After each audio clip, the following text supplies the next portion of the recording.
அஸ்திவாரம் முதல் கிரகப்பிரவேசம் வரை அப்படிங்கிற தொடரில் 6வது எபிசோட நம்ம வீட்டுக்கு பில்லர் கம்பி எப்படி கட்டணும் அப்படிங்கிறத பற்றி பார்க்க போகிறோம்.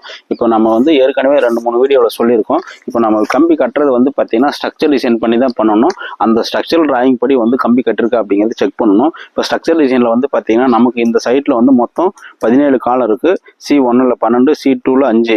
இப்போ C1 பார்த்தீங்கன்னா 1 அடிக்கு 3/4 அடி காலம், C2 பார்த்தீங்கன்னா 1.25 அடிக்கு 3/4 அடி காலம். இப்போ இந்த C1ல் பார்த்தீங்க அப்படின்னா 6 12 mm ராட் இருக்கு.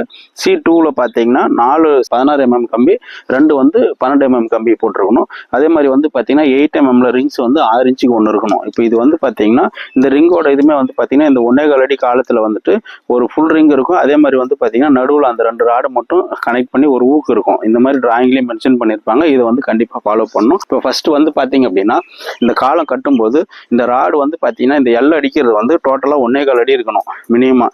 அது பார்த்தீங்கன்னா காலம் சைஸுக்கு தகுந்த மாதிரி நமக்கு பார்த்தீங்கன்னா இதோட லென்த் சேஞ்ச் ஆகும். இப்போ நமக்கு இந்த 1.25 அடியில் இது 1 அடி பிளைனாக இருக்கணும். இந்த லாஸ்ட்டில் 3 இன்ச்சு பார்த்தீங்கன்னா ஒரு 30 டிகிரியில் வளைச்சிருக்கணும். இதுதான் ப்ராப்பராக இருக்கும். இந்த ரிங்கு பார்த்தீங்க அப்படின்னா இது 90 டிகிரி இல்லாமல் இந்த எட்ஜு நீங்கள் ரிங்கோட எண்டு பார்த்தீங்க அப்படின்னா 135 டிகிரியில் வளைஞ்சிருக்கணும். இந்த மாதிரி ஊக்கு மாதிரி இருக்கணும். இதுதான் ஒரு எர்த்குவேக் சமயத்தில் கூட பார்த்தீங்கன்னா காலத்தை விடாமல் டைட்டாக இழுத்து பிடிக்கும். அதுக்காக தான் இது இந்த மாதிரி நம்ம 135 டிகிரியில் வளைக்கிறது.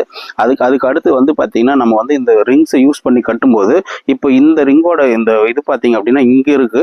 அதே மாதிரி அடுத்த ரிங் இங்கே இருக்கும். அதுக்கு அடுத்த ரிங்கு பார்த்தீங்கன்னா இந்த லாஸ்ட்ல இருக்கு, இங்கே இருக்கும். அதுக்கு அடுத்தது இந்த இடத்துல இருக்கும். இந்த மாதிரி நீங்கள் ஃபுல்லாகவே பார்த்தீங்கன்னா ஆல்டர்னேட்டாக மாற்றி இருக்கணும். அதே மாதிரி பார்த்தீங்கன்னா இது கட்டுறது நான் ஏற்கனவே ஒரு வீடியோவில் கூட சொல்லியிருந்தேன். இது சிங்கிள் ஒயராக போடாமல் நீங்கள் பார்த்தீங்கன்னா டபுள் ஒயராக போட்டு 4 பக்கமும் சேர்த்து கட்டணும். அப்போ தான் அந்த கட்டு டைட்டாக இருக்கும்.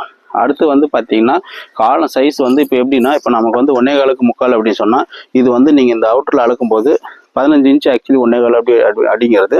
இப்போ நமக்கு 1 இன்ச்சு பக்கத்துக்கு 1 இன்ச்சு கவர் வரும். அப்போ இது 13 இன்ச்சு அகலம் பார்த்தீங்கன்னா இது 9 இன்ச்சு வரும்போது இது 7 இன்ச்சு இருக்கும். அப்போ மேலே 1 இன்ச்சு கீழே 1 இன்ச்சு கவர் வரும்போது இது 9 இன்ச்சு வரும். அப்போ 13க்கு 7 ரிங் அடிச்சு நீங்கள் கம்பி கட்டினீங்க அப்படின்னு சொன்னால் அது 15க்கு 9 இருக்கும் காலம்.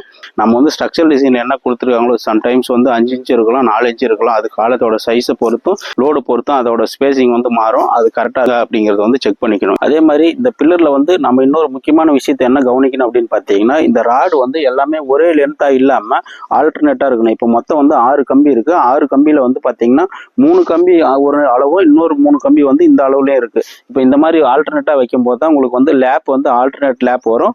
அப்போ அந்த காலம் முழுமையான ஸ்ட்ரென்த் கிடைக்கும். இதை கண்டிப்பா பார்க்கணும். இந்த மாதிரி நிறைய டெக்னிக்கல் டிப்ஸும் நம்ம சேனலை ஃபாலோ பண்ணுங்க, சப்ஸ்கிரைப் பண்ணுங்க. நன்றி. Sasikumar, civil engineer.